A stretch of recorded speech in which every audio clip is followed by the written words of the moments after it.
আজকে আমি এই মেটাল ডিটেক্টরের সাহায্যে সমুদ্রের পাড়ে ততক্ষণ অবধি খুঁজতে থাকবো যতক্ষণ না আমি কিছু দামি জিনিস খুঁজে পাই।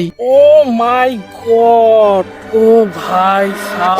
এটাই দেখার জন্য চলে আসি সমুদ্রের পাড়ে, আর সবার প্রথমে একটা ফোনের মধ্যে মেটাল ডিটেক্টর অ্যাপ ডাউনলোড করে নিই আর দামি জিনিস খুঁজতেও শুরু করে দিই। আর শুরুতেই তো সবার প্রথমে আমি একটা বোতলের ঢাকনাই খুঁজে পাই। তারপরে 2-3 ঘন্টা আরো খোঁজার পর ফাইনালি আমি একটা 10 টাকার কয়েন পেলাম। তারপরে একটা 2 টাকার কয়েন, আর ব্যাক টু ব্যাক আরো কয়েন পেয়ে যাচ্ছিলাম। কিন্তু এখনো পর্যন্ত তো আমি গোল্ড এবং ডায়মন্ড কিছুই খুঁজে পেলাম না। তারপরে আমি হার না মেনে আবারও খুঁজতে শুরু করি, আর প্রথমবারের মতো বোতলের ঢাকনি খুঁজে পাই। সারাদিন খোঁজার পরেও আমি তো কিছু দামি জিনিস পেলাম না, আর আমি লাস্টবারের মতো খুঁজে চলেই যাচ্ছিলাম। তখনই আমার মেটাল ডিটেক্টর অ্যাপটা জোরসে জোরসে সিগন্যাল দিতে থাকে।